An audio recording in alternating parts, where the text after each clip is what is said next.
মোহাম্মদ রহিম দুনিয়াতে এত আকাম কুকরম শয়তানি বদমাশি এত পরিমাণ করে আল্লাহ তাআলা যদি রহমান না হতেন তাহলে মুহূর্তের মধ্যে সব ধ্বংস করে দিতেন।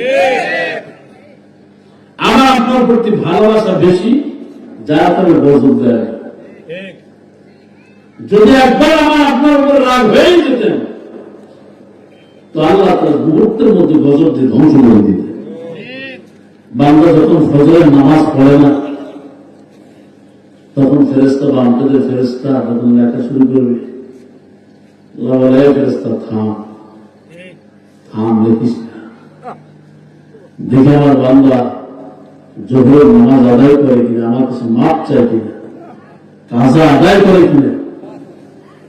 আবার যখন জোহরে আসে না, আবার যখন লিখতে যায় ফেরেশতা লিখিস না। ফেরেশতা কতক্ষণ টাইম দেবো? আসর পর্যন্ত সময়। আবার যখন আসর পার হয়ে যায়, আবার যখন লিখতে যাবে তখন আল্লাহ বলে লিখিস না, থাম। ফেরেশতা বলে আল্লাহ কতক্ষণ সময়? তোমার মাগরিব পর্যন্ত সময়। আবার যখন বান্দা বা মাগরিবে হাজির হয় না, মাগরিব আদায় করে না, আবার লিখতে যায়, আল্লাহ বলে থাম, লিখিস না। সুবহানাল্লাহ বলে আল্লাহ কতক্ষণ টাইম? এসা পর্যন্ত সময়। আমার বাবা দেখ, আমার কাছে মাপ চাইনি, আমার কাছে ক্ষমা চাইনি, আমার কাছে মাপ চাইবে তো আমি আল্লাহ তাআলা থেকে মাফ করে দিই। আবার এসার সময় বান্দাকে দেখে না, দেখে না তো দেখেই এসে নামাজ পড়েনি। আবার ফেরেশতা লিখতে যায়, আবার তো আল্লাহ থাম, লিখিস না। আল্লাহ কত টাইম? সারা টাইম। রাতের ভিতরে মনের ভুলে হোক, জেনে হোক, আমি আল্লাহকে ডাইকে আমার কাছে মাপ চাই নাকি দেখ। আবার যখন বান্দা ফজরের সময় দেখা যায় না, আবার যখন সারা রাতের মধ্যে আল্লাহর কাছে মাপ চায় না, কাজা আদায় করবো না, তখন ফজরের সময় আবার ফেরেশতা যখন লিখতে যায়, আল্লাহ ফেরেশতা কতখানি লিখবি? আল্লাহ যতখানি অপরাধ করছে ততখানি। কেন আমার বান্দা একটা গুনাহ করলে একটা গুনাহ লিখবি, বাড়ায় লিখবি না, বাড়ায় লিখবি না। কিন্তু আমার বান্দা যদি একটা নেকি করে, নেকের কাজ করে, কমপক্ষে 10 গুণ বাড়ায় দিবি।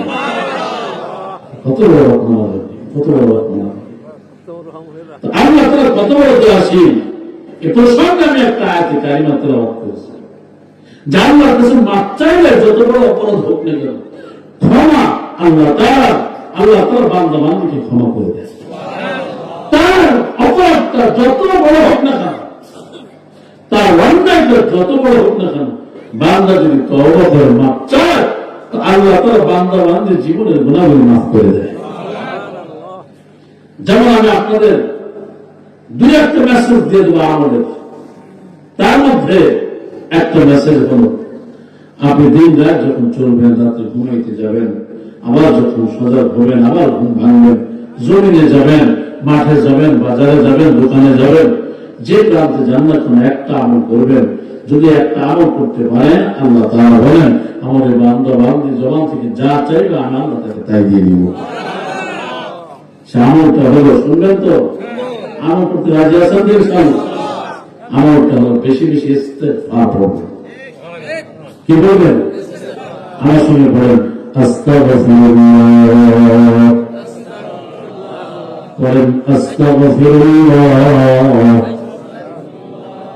আস্তাগফিরুল্লাহ। আস্তাগফিরুল্লাহ শব্দের অর্থ আল্লাহ আমাকে মাফ করে দেয়, আল্লাহ আপনাকে ক্ষমা করে দেয়। আল্লাহর কাছে মাফ চাইলে আল্লাহ মাফ করে দেয়। আল্লাহর কাছে তওবা করলে আল্লাহ তওবা গ্রহণ করে। কারণ পৃথিবীর মুখে বান্দা বান্দির চোখের পানির দাম আল্লাহর কাছে অনেক বেশি। যেমন কিয়ামতের ময়দানে জাহান্নামের এত বিকট আওয়াজ শুরু হবে, তখন পয়গম্বর মুহাম্মদ ডাক দিয়ে বলবেন, আল্লাহ এই যে বিকট আওয়াজ কিসের? জাহান্নামের আওয়াজ। ফেরেশতারা ডাক দিয়ে বলবেন, আল্লাহ এত বড় ভয়ানক শব্দ কিসের? জাহান্নামের ভয়ানক শব্দ। তখন ফেরেশতারা বলবে, আল্লাহ এই ভয়ানক শব্দটা বন্ধ করা যায় না? হ্যাঁ যায়। বন্ধ করে দেন। আল্লাহ তাবারক ওয়া তাআলা কুদরতি হাত দিয়ে একটু পানি ঠিক মারবে, সুবহানাল্লাহ। পানিটা মারার সাথে সাথেই জাহান্নামের ভয়ানক শব্দটা বন্ধ হয়ে যাবে। ফেরেশতারা বললেন, কোন সাগরের পানি আপনি নিক্ষেপ করলেন, কোন নদীর পানি ফেলাইলেন? ও মালিক, কোন নদীর পানি আপনি নিক্ষেপ করলেন, কোন জমিনের পানি, কোন সাগরের পানি নিক্ষেপ করলেন?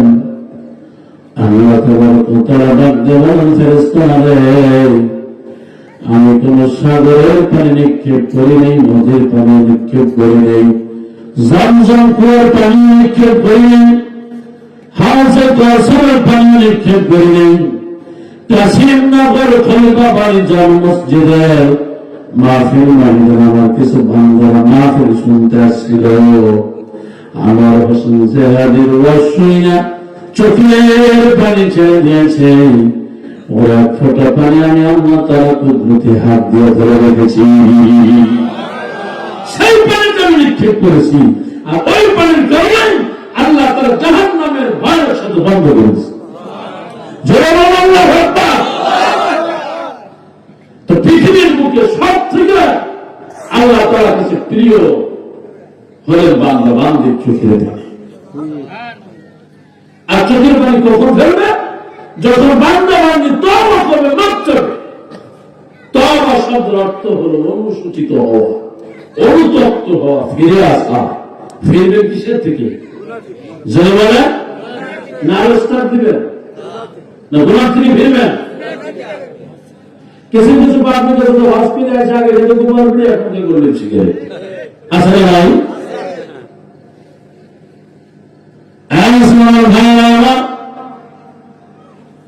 আল্লাহর পয়গম্বর মুহাম্মদের হাদিসে কুদসির মধ্যে বলেন, আত্তাইবু মিনাজ যামবি কামান লা যামবা লাহ। উম্মতি গুনাহ করেছে, অপরাধ করেছে, অন্যায় করেছে, চোখের পানি ছেড়ে দিয়ে যখন আল্লাহর কাছে মাফ চাইবে, আল্লাহ তাবারক ওয়া তাআলা তার জীবনের গুনাহগুলি মাফ করে দিবে। তখন সাহাবীরা বললেন, রাসূল কেমন ভাবে গুনাহ মাফ করবে, কত পরিমাণ গুনাহ মাফ করবে? আল্লাহ রাসূল বলেন, এত পরিমাণ গুনাহ আল্লাহ মাফ করে দিবে কেমন যেন এই মাত্র সবে মাত্র কেবল মাত্র তার মা পেট থেকে জন্মগ্রহণ করেছে। তওবা করে বান্দা আল্লাহর কাছে কত বড় প্রিয়, কত বড় দামি।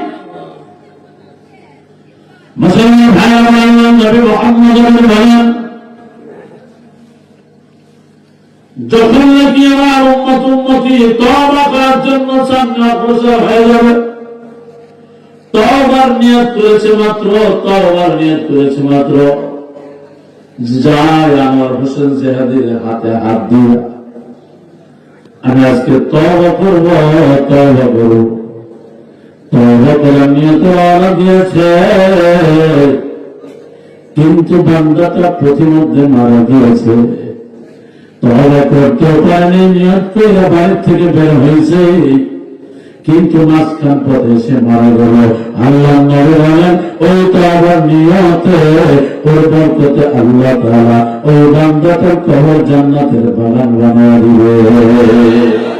আল্লাহ তোমার রহমান রহিম, এত বড় দয়া, কিন্তু আমরা তো বুঝি না, আমরা তো চাই না, আমরা তো মানুষের কাছে চাই, ইনসানের কাছে চাই, কবরের কাছে চাই, মাজারের কাছে চাই, কিন্তু চাই তো কার কাছে? চাওয়ার মতো চাইলে কেন আল্লাহ দিবে না? ঠিক আছে, চাওয়ার মতো চাইলে কেন মালিক দিবে না? বলার মতো বললে কেন আল্লাহ শুনবে না? ঠিক আছে। আমার জীবন কিন্তু বেশি লম্বা, একদম অল্প সময় নিয়েছেন, একদম অল্প সময়, বেশি দিন বেঁচে থাকা যাবে না, যাবে না।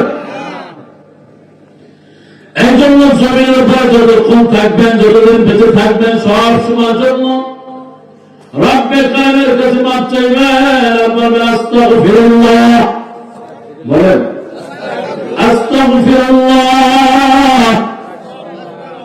যখন নাকি বান্দা বলবেন আস্তাগফিরুল্লাহ, আল্লাহ তাআলা আমার বান্দাটা যখন চোখের পানি ছেড়ে দিয়া আমি আল্লাহর কাছে মাপ চাইব, আল্লাহ অনেক গুনাহ করেছি, অনেক অপরাধ করেছি, আল্লাহ আপনি ক্ষমা করিয়ে দেন। আমার বান্দা জীবন ভালো গুনাহ করেছে, অন্যায় করেছে, পরিশেষে আমার দরজায় হাজির হয়েছে। আমার বান্দা যখন আমার দরজায় হাজির হইয়া আমি আল্লাহর কাছে মাপ চাইল, চোখের পানি ছেড়ে দিল, ওই পানিটা নাকের ডগায় আসার আগে অথবা জমিনে পড়ার আগে আমি আল্লাহ আমার বান্দা বান্দের জীবনের গুণাগুলি মাফ করে দিল। সকলেরই দরজা হইতে আল্লাহ ফিরিয়া, আল্লাহ সকলেরই দরজা হইতে আল্লাহ ফিরিয়া তোমারি রাজায় রইলা করিয়া কত গুনাহ, কত গুনাহ করছি আল্লাহ জীবনে, মাফ করে দেন মাবুদ মাওলা, নিজ গুণে কত গুনাহ করছি আল্লাহ গোপনে, মাফ করে দেন মাবুদ মাওলা, নিজ গুণে। জয় আল্লাহু আকবার। আল্লাহ কবুল করেন, জয় বলেন আমিন। হে মুসলমান ভাই আমার, যুবক সন্তান আমার, আল্লাহ তাবারক ওয়া তাআলা ইল্লা মান তাবা আমানা আমিলা আমালান সালিহান। আল্লাহ বলেন গুনাহ করছে আবার তওবা করছে, আবার গুনাহ করছে আবার তওবা করছে, তবে একবার যদি তওবা করে ফেলে আমি আল্লাহ খুশি হয়ে আমল নামা থেকে গুনাহগুলো ডিলিট করে দিব, গুনাহগুলোকে আউট করে দিয়ে আল্লাহ আমল নামাটাই নেকিতে ভরপুর করে দিব। মুসলমান ভাইরা, ইস্তিগফারের কত বড় দাম, ইস্তিগফারের কত বড় দাম। জবান থেকে ইস্তিগফার কৃত ব্যক্তি যদি দৈনিক 1000 বার ইস্তিগফার পড়তে পারে, আর যদি কমপক্ষে 1000 বার দুরূদ শরীফ পড়তে পারে, আল্লাহর নবী বলেন ওই ব্যক্তি আল্লাহর কাছে যা চাইবে আল্লাহ তাই দিবে। শুধু তাই নয়, আমার উম্মতি মারা যাওয়ার আগে আমি নবীজি একবার না একবার স্বপ্ন যোগে তার সঙ্গে দেখা দিব। আর কত কাজ বেঁধে মেসেজ না, আর কত আমার ইংলিশ ভাই শুনবা, আর কত কাজ তারা ঘুরে শুনবা। আজকের ছেলে আমল করো যে মরণের আগ পর্যন্ত আমি ইস্তিগফার করব, 5 ওয়াক্ত নামাজের পাশাপাশি ইস্তিগফার করব, নবীর উপরে দুরূদ পড়ব, ইনশাআল্লাহ। মুসলমান ভাই আমার, যুবক সন্তান আমার, কান্না আছে ভাই, একজন সন্তান ইস্তিগফার এত বড় পাওয়ারফুল একটা আমল। আল্লাহর বান্দা নাম হারুন বখি 40 বছর পর্যন্ত মক্কা মদিনায় ঘুরে আর হজ করে, 40 বছরের মধ্যে রাত্রে ঘুমায় না আর দিনের বেলায় রোজা রাখে, তারপর আল্লাহ তাআলা তার গুনাহ মাফ করেন নাই। একটা আমলের কারণে তার জীবনের গুনাহগুলো মাফ করে দিয়েছে, সে আমলটার নাম হলো আস্তাগফিরুল্লাহ। সময় পাইলে বিস্তারিত করব ইনশাআল্লাহ। মুসলমান ভাই, যুবক সন্তান কান্না শোনো, তওবা শব্দের অর্থ হলো অনুসূচিত হওয়া, অনুতপ্ত হওয়া, ফিরে আসা। ফিরবেন কিসের থেকে? না আবার স্টেপ দিবেন? আমরা তো সেই বাংলায় শুনি একটা দিয়ে বের করে আরেকটা দিয়ে আমার কলমের মধ্যে ঢোকে না, কথাগুলো ঢোকে ঠিক আছে। আল্লাহ তাআলা কত বড় দয়ার সাগর, কত বড় মেহেরবান দাতা। আল্লাহ বলেন পয়গম্বর মুহাম্মদ আমিন আপনি আমার বান্দা বান্দীকে জানায় দেন, আমার বান্দা বান্দীর গুনাহ যদি তার পায়ের বুড়ো আঙ্গুল থেকে নিয়ে মাথা পর্যন্ত হয়, আমি আল্লাহ তাআলা দয়া করে ওই বান্দা বান্দীর ঘরের চাল পর্যন্ত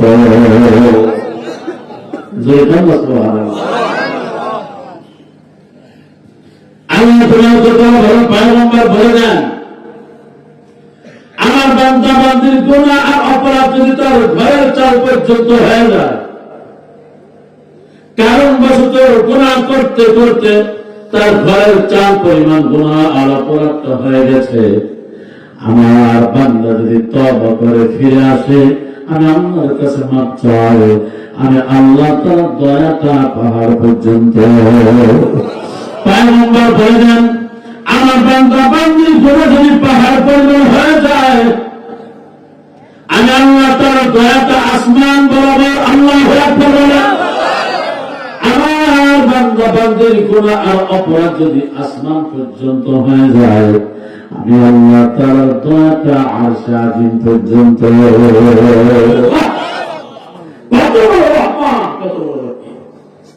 কিন্তু তারপরে তো মনে হয় আল্লাহকে রাখি না, রাস্তায় মোল্লা খাইয়া 3টা ডিগবাজি খেয়ে পড়ে, তারপর আল্লাহর নাম মনে নেয় আছে না? মুসলমান ভাইরা যুবক সন্তান আমার, ইস্তেগফার কত বড় দান, একটা সম্পদ, দান একটা আমল। আপনাকে শয়তান ধোঁকা দেয় কি দেয় না? যত অপরাধ আর অন্যায় যা কিছু করি না কেন, সব শয়তানের ধোঁকায় করি। মুসলমানের জন্য আল্লাহ নবী কন ইস্তেগফার পড়বি তো শয়তান তোর কাছে আইতে পারবে না।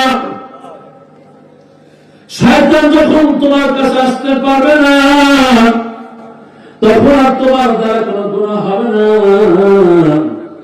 তখন শুধু তোমার নেকের কাজ করতে মনে চাইবে, ঘরে ঘরে বলতে মন চাইবে আল্লাহ, বারবার মনে চাইবে সুবহানাল্লাহ।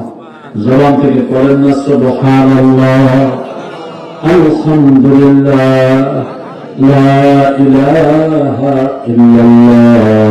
এই যে জবান থেকে যখন সুবহানাল্লাহ পড়ছেন, আল্লাহ নবী বলেন প্রত্যেকের জান্নাতের মধ্যে একটা গাছ তৈরি করে দিয়েছে।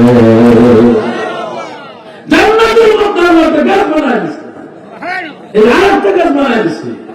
আমি জীবন সুবহানাল্লাহ, যে কয়টা সুবহানাল্লাহ বলবেন সে কয়টা গাছ আল্লাহ তাআলা জান্নাতের মধ্যে প্রত্যেকের নামে আল্লাহ তাআলা বানায় দিবেন। আল্লাহু আকবার। মুসলমান ভাই, যুবক সন্তান, আল্লাহ রাসূলের ভাই, মরণ কিন্তু যে কোনো মুহূর্তে তোমার আসতে পারে ভাই, পারে কিনা বলেন? যে কোনো মুহূর্তে আসতে পারে, যে কোনো মুহূর্তে কবরের ডাক আসতে পারে। তবে অন্ধকার জায়গায় কেমনে থাকবা বাবা? অন্ধকার জায়গায় কেমনে তুমি থাকবা? তোমার কি মনে পড়ে না ঘরের মধ্যে তুমি একা একা থাকতে পারো না? দরজা বন্ধ করে, বাতি বন্ধ করে, কারেন্ট চলে গেলে তোমার ভিতরে কম্পন শুরু হয়ে যায়। কারেন্টের বাতি যখন ফোকাস করে বন্ধ হয়ে যায়, কবর অন্ধকার, তোমার ওখানে থাকতে মনে চায় না। আবহাওয়া জানানো পর্যন্ত দূরে লাগে, ভয় লাগে।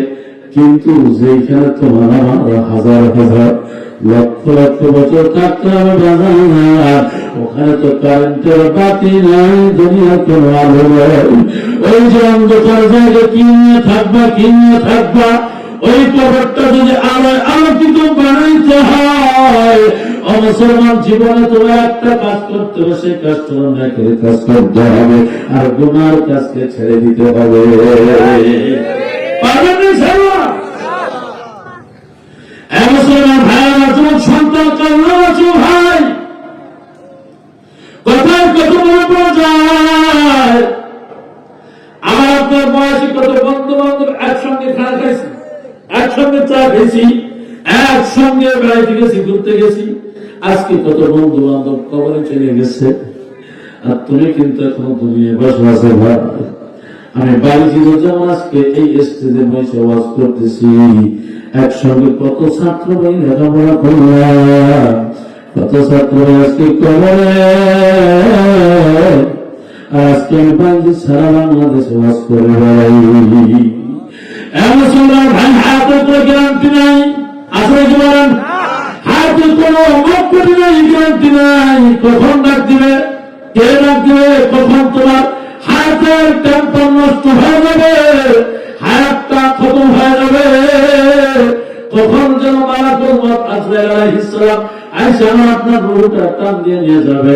বাজান, ওই মুহূর্তে যদি তুমি নাপাক হালাতে থাকো, ওই মুহূর্তে তুমি যদি গুনার ঘরে লিপ্ত থাকো, ওই মুহূর্তে যদি তুমি টিভির দোকানের সামনে থাকো, ওই সময় তুমি যাত্রা পাঞ্জাবে থাকো ভাই, ওই মুহূর্তে তুমি যদি গান বাজনার দোকানে বসে থাকো ভাই, ওই মুহূর্তে যদি তোমার মরণের ঘন্টা বাজিয়ে যায়, তাহলে তো জাহান্নাম ছাড়া কোনো উপায় থাকবে না।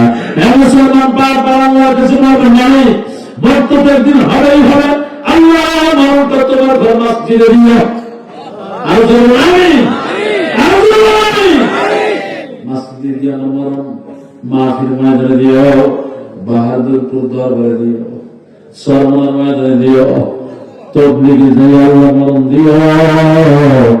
আর যখন জবান দিয়ে তোমার জিকির করি, যখন আমি তোমার নামের টান মারি আল্লাহ আল্লাহ আল্লাহ, যখন আমি তোমার নামের টান মারি আল্লাহ, তখন তুমি আমার মরণ দিয়া, যাতে আমি বলতে পারি আল্লাহ আমি তোমার জিকির করতে করতে মারা গেছি।